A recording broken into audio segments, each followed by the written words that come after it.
I've called her a fraud. I've called her the queen of tier 2. But when I lost 100 SP, Victoria Hand was there for me with a helping hand to get it all back. Let's talk about the best worst deck in Marvel Snap. V-Hand exists in such an odd space in this game, where it is a deck that has so many good tools, but very few that are great, and very few that play through meaningful counterplay. This build of the deck especially is particularly vulnerable to Mobius, and though while I do think it has the most output potential, a little bit more than some of the Lin-Li builds, it also has the most ability to clunk. It's a bit of a glass cannon, and it definitely runs into issues not just with Mobius, but also with ordering and making sure you're actually getting all your output onto the board. Figuring out what you want to do on turn 5 and turn 6 is actually pretty important on turn 1 and turn 2, making this a very difficult deck to play, and I think it's probably a little bit easier to play it with Lin-Li when you're just going to be using your Lin-Lis with Moon Girls without having to worry about playing a bunch of cards on 5. But this deck does have massive, massive output potential, and there really is something to be said for a deck where so much of your output is sitting in hand. Whenever I play a deck like this, what I realize is that my opponent has no real meaningful way of knowing what I've been doing the entire game. I've been doing something, but they don't get to know what it is, and that's a really powerful space to exist in.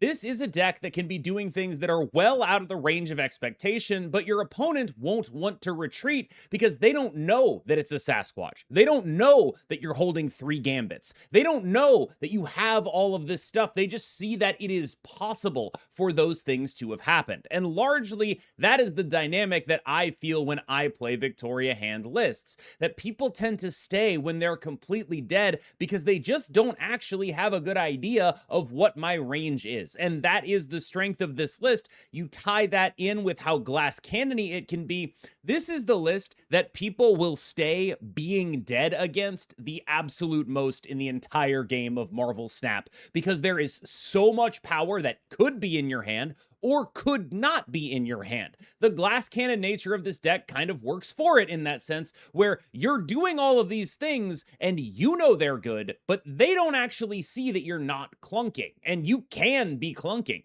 And so that means that this is a deck that has a ton of cube equity, even though it probably shouldn't. And I think that that's the dominant experience I have when playing it, is just a constant level of surprise. And then I realize, oh, right, they don't know that I'm doing this. There's nothing that I've shown them that actually indicates that I have, a handful of a bunch of Sasquatches. They've just seen me doing like Quinjet, Ascani, Moon Girl stuff. And it's like, oh, yeah, I don't know what that means. I have a good idea that it's going to be a lot of points, but they don't know that it's going to be that many points or that many Gambits or whatever it is that you're doing. And I've found this to be a very powerful deck in that context, where I've just had a lot of games where it felt like people were willing to stay because of that. And that is something that Victoria Hand has done a really good job at in this current metagame. Now, I do think she's very vulnerable to Mobius and Mobius, particularly this one. A big part of the reason why she's sort of back in the conversation and maybe Venus is taking over the Fraudwatch spot is because the tech that's being played in Marvel Snap has moved pretty dramatically away from Mobius in recent weeks since the nerf to Techno-Organic Virus, which I'm still playing Mobius in there, but it's not necessarily the most common thing you're going to see. And so you end up with a deck that has a ton of power, a ton of flexibility, and just can kind of bully mid-range decks that aren't playing Mobius whenever it's doing what it wants to do. There are very few mid-range decks that can meaningfully deal with what this deck is doing in terms of output when it executes its game plan, whether that be copying Gambit, copying Sasquatch, or copying even a Victoria Hand. Enough times, it's going to be a strong enough thing to win. Now, I do think that Victoria Hand herself is pretty clearly the least helpful of those things to copy. I would rather be doing the other two basically 100% of the time, but unfortunately, she is still good enough to copy and good enough in this deck that you're just going to get some good value out of her enough of the time. But she is much less of a snap condition when you copy her than the other two can be. Majestic Wingbeat is, to be clear, a card that exists in here for Sasquatch, but you don't need to only use it on Sasquatch. Some of the time, it's just a card you use to give 2 additional power to whatever it is that you're going to be Mother Ascaniing. Like, if you have a Gambit, I'm pretty happy to make 2/9 gambits. That's definitely a thing that I enjoy doing. And I think that that's just a really solid way to approach using this card. You do not need to only reserve it for Sasquatch. Obviously, that's what it's for. And if you can get Sasquatch to the left of your hand, that's great. But otherwise, if you're not using it because you're waiting on that, you might not use it at all. And it's important to use cards in this deck. Quinjet, obviously a very important card in Victoria Hand Moon Girl decks. I mean, getting discounts on things is a big part of how this deck is able to be as strong as it is. This is a card that provides blanket discounts on created cards. You're doing enough created cards that this card is cheating a significant amount of energy in most games you play. The Electra might look a little weird. It's just a nod towards other mid-range lists here, where basically there are a bunch of other people playing, Quinjet TOV things and messing around in spaces that we'd really rather they didn't mess around in. And you have Gambit to deal with that stuff at the back end, but Gambit hitting a Quinjet doesn't actually do anything because he's hitting it on turn 6 and they've already gotten all the value out of it. So removing stuff from the board with Electra is pretty valuable as well. You see some Hydra Bobs and Nightcrawlers coming out of some of the tempo decks. A lot of them are playing meaningful 1-drops. And Electra is just like a solid points card that is able to reasonably play herself out of your hand for a little bit of value and also sometimes really surprise people. She's definitely a flex slot here, but I like that she's a flex slot that costs 1. I feel like that's actually pretty important because one of my struggles with this list is I just have too many cards in hand some of the time. So having cheap ones I can get out of my hand, it's sort of like when we were running Deafening Chord in this deck. That's a very similar dynamic. Nico Minoru is a utility player. Sometimes she is location control. Sometimes she is an extra copy of Victoria Hand or Gambit. Sometimes she is drawing 2 cards. Most of the time she averages out to be like a 1/4 because that's what several of her modes functionally are. But she also does all of this other stuff that makes her a very solid inclusion. And I am generally biased towards including more cheap cards in my lists like this because it can be so difficult to actually get stuff out of your hand. So I have enjoyed her presence. I will also say this, there's a bug right now where if you bought the swimsuit variant, sometimes your borders don't show up. And all I gotta say is second dinner, get on that one. I really would like to see the border that I bought on the card that I bought. Victoria Hand herself is a strong enough card, but one of the things you'll notice is that I think people play her like she's stronger than she is, which is to say that over the course of time, this deck has changed from a deck that is almost entirely constructed of cards that Victoria Hand buffs to a deck that is really not at all constructed of cards that Victoria Hand buffs. There's enough, but she's almost a little bit more like a sub package here. And unless you're getting Moon Girl, she's not actually going to be hitting a ton of stuff. You have Iron Patriot, but you're not actually all that good at winning Iron Patriot lanes. You have, of course, the access to things like Mirage. You have Moon Girl in the deck. You have Mother Ascani, but like outside of Moon Girl, you're not really doing a lot of volume creation of these cards. And I think that that has led to people assuming that V-hand snaps are good when they aren't necessarily good. They're still like a good thing to be doing, but I think people maybe are a little high on that and on copying her than they were, or than they should be in relation to previous builds of this deck.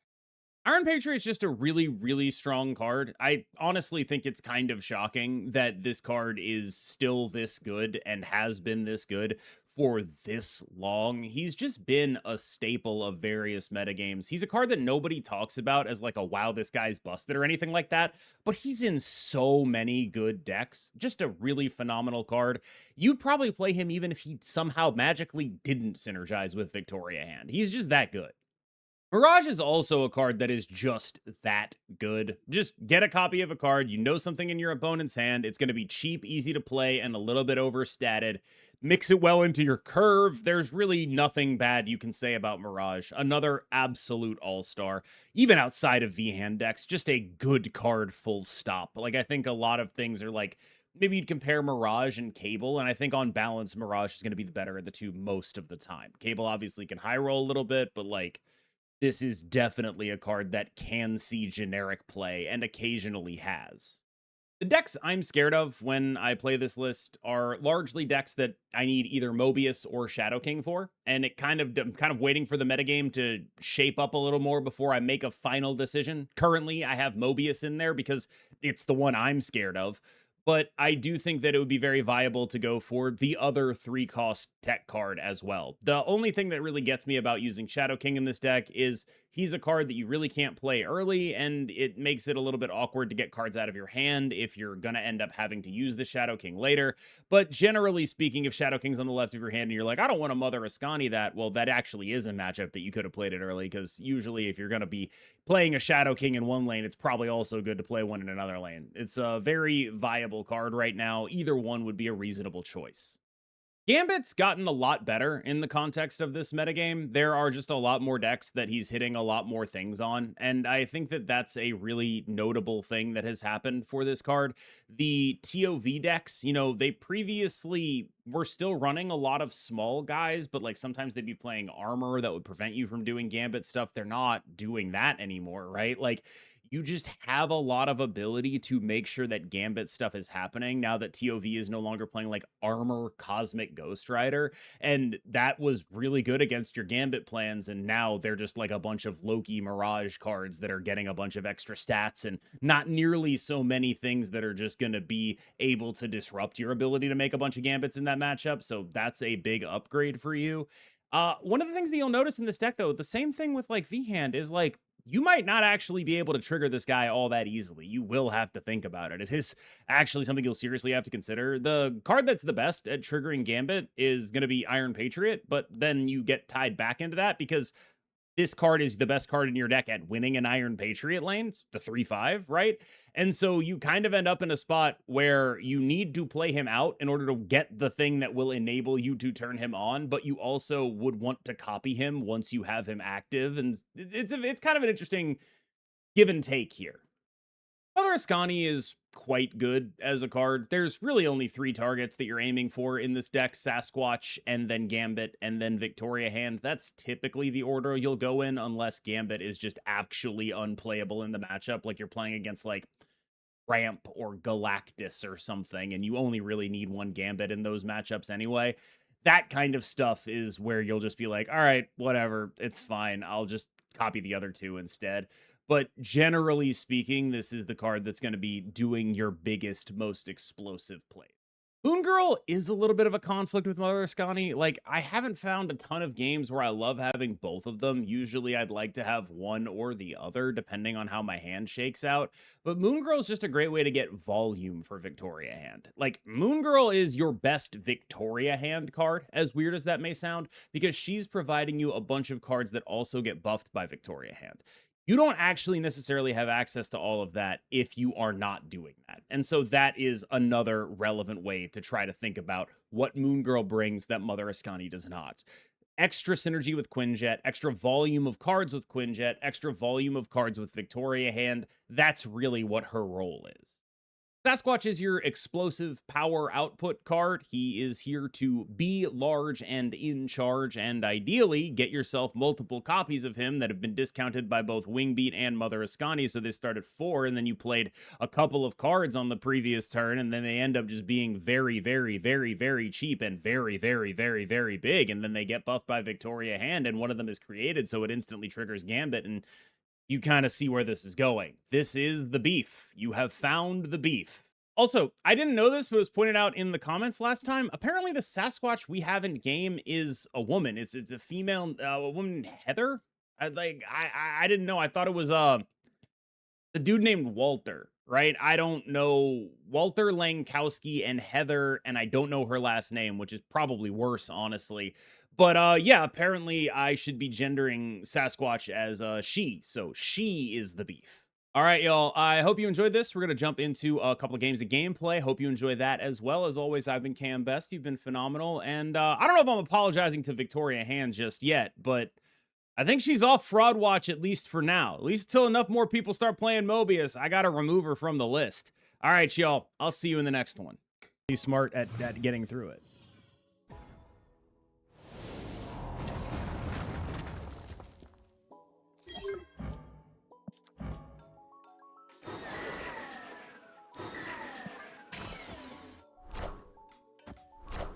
That's a 5-header.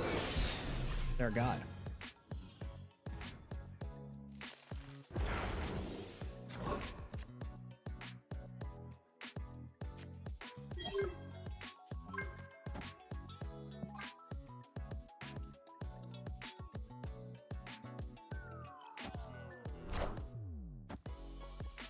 What does this mean?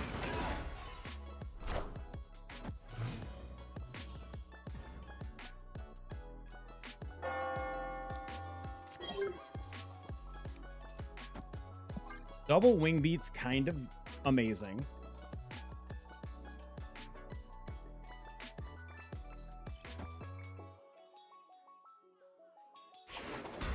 Avengers!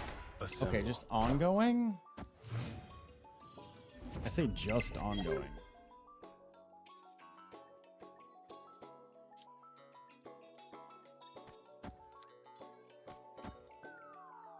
This should beat it, right?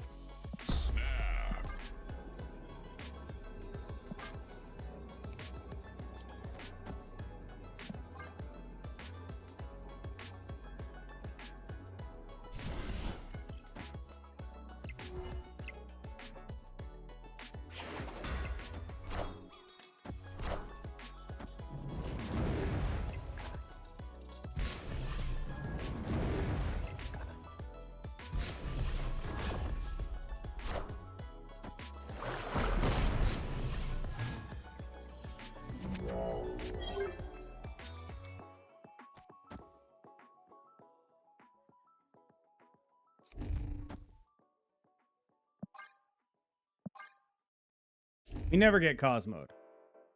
Doesn't happen.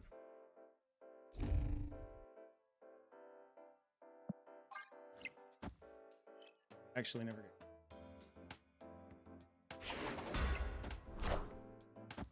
Oh, fuck.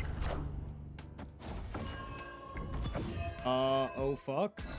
We need Nico move now, right?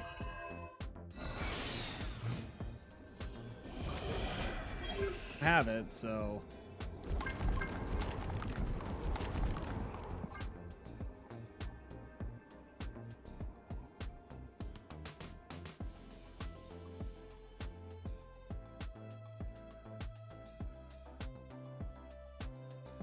I think we beat a Spectrum.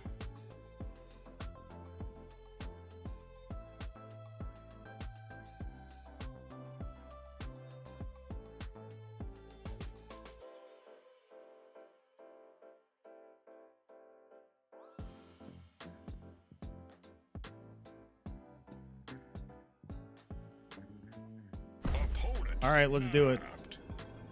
Let's lose 8, dude.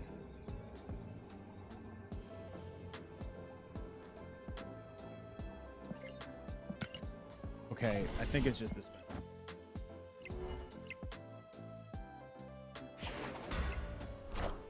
Oh!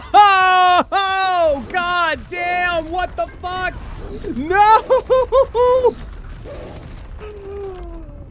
Captain America! Hit Captain America! Yes!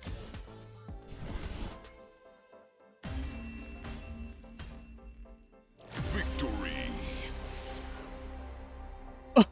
Oh, God. Wait. We're not really built for a Blackstone, if you know what I mean.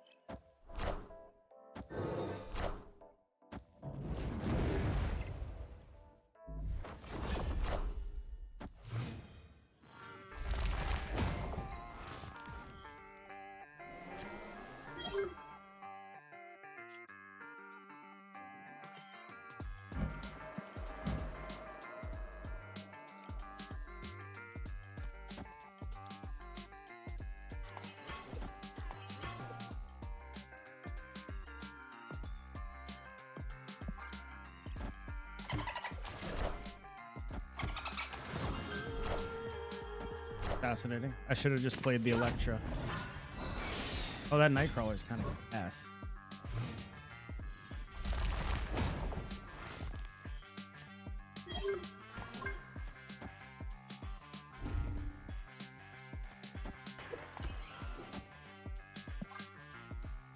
Gonna keep trying to copy cards as long as I can. Need more night crawlers, brother. I need them. I don't expect this Electra to do anything.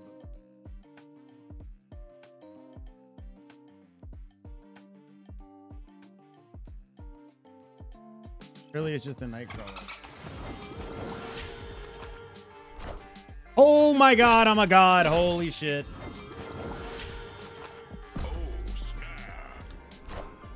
Okay, I probably shouldn't have snapped. There is a Mother Ascania there. But, like... consider how fucking beast mode.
I figure this has probably got to do it.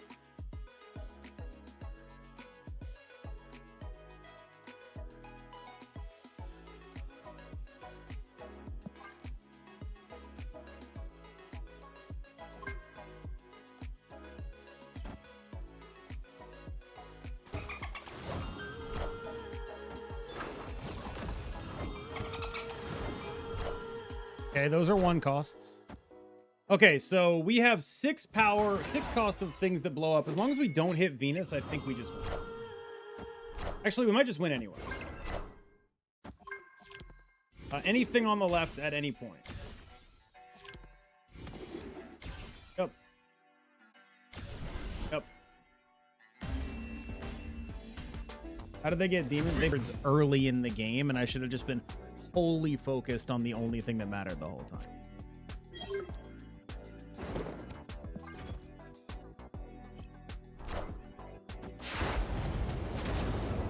Valkyrie. Oh, maybe that's terrible.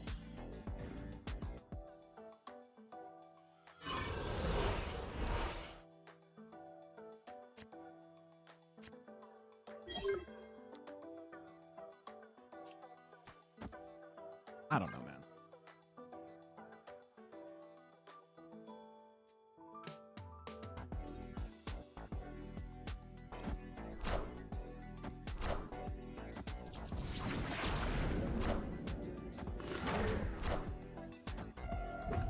So that Valkyrie's not gonna do much, is she?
I'm afraid of their Mobius space.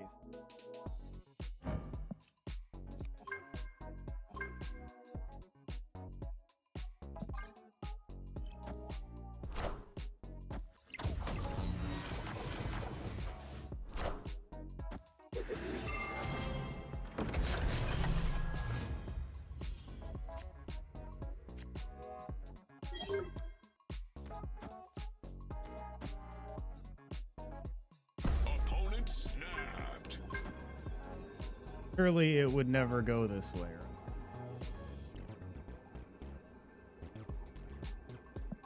Surely they don't Mobius.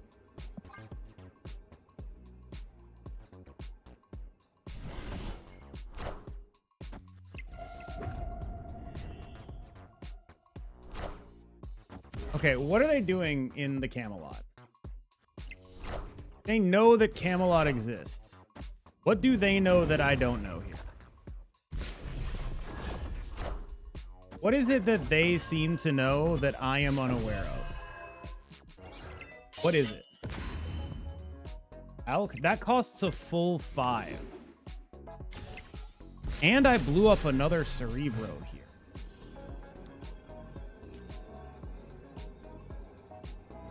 They go Valk. You have this.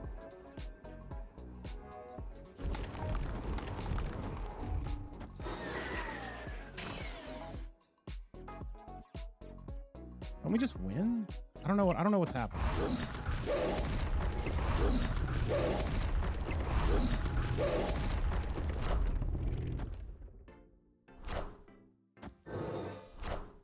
Okay.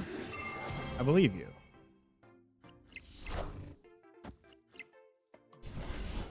Nice. Now, if I hadn't blown up that other... All right, this is a great hand. I can...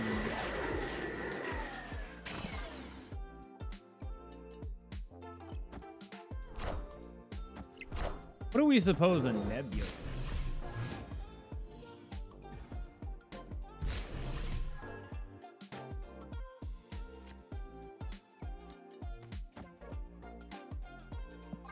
Maybe they're counting on that nebula. I can make them think it's a thing that's actually happening. Oh. How odd.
I guess I snapped right. That is super scary.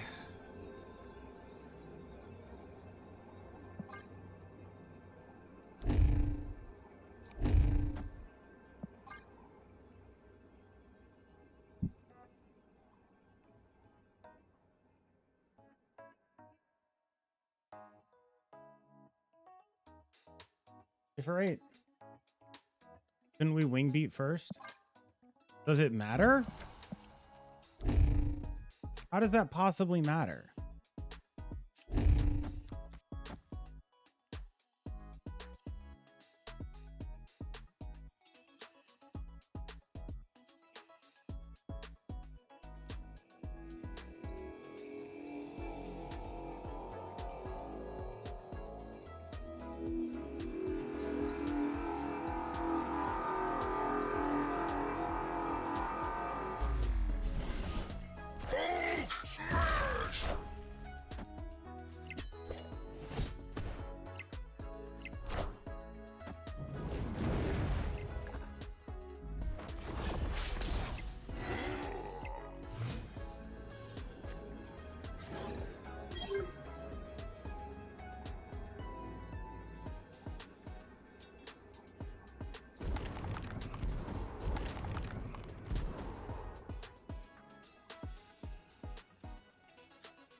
It actually mattered which of the squatches we played. Victory. Oh, wait, no.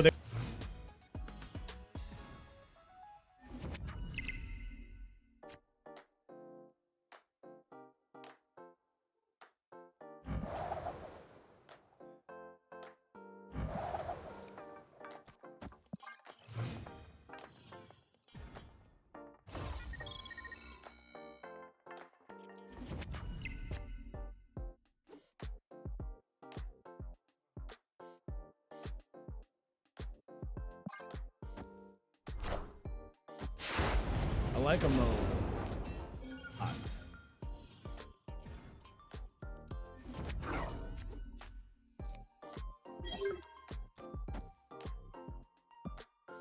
Oh, snap. Have Mobius into a girl turn. Opponent snapped. Goddamn. All right, let's do it.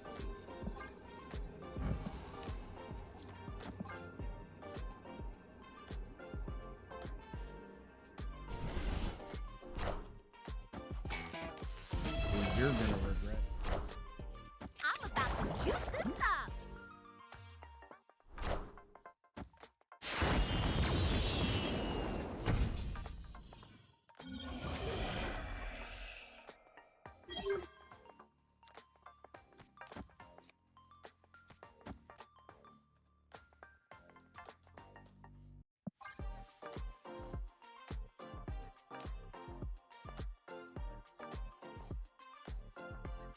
And I'm actually pretty well set up to be immune to a Mobius because all of my guys are cheapos.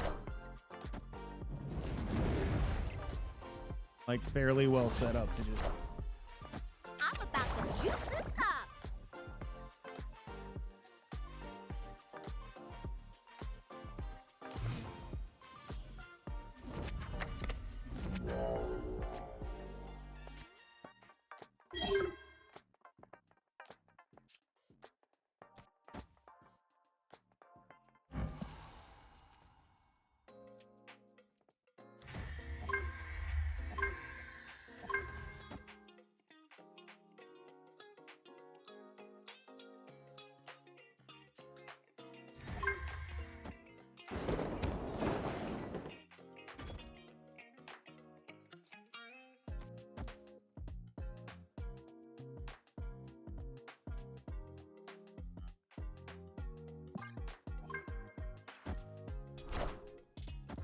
Brother, you're leaving this game.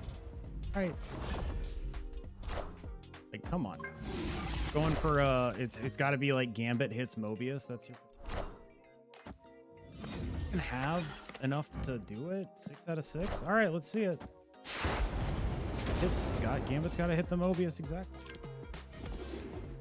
Does. All right, we're playing a game. We're playing a game of Marvel Snap. I still don't know if we're losing a game here, though. I'm honestly still not sure we're even losing.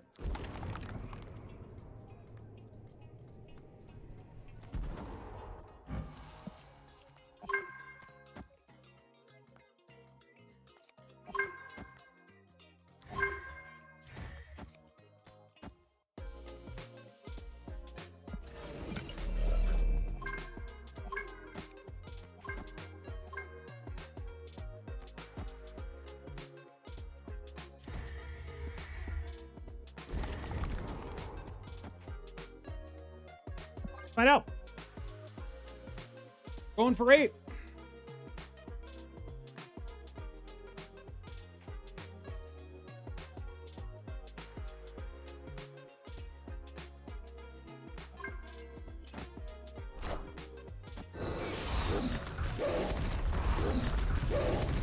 I don't think that comes even fucking close, dude. I don't think that comes even fucking close. I don't think we are even in a conversation about things that could happen in this game. I have an entirely extraneous Gambit. He didn't even need to go off. Oh.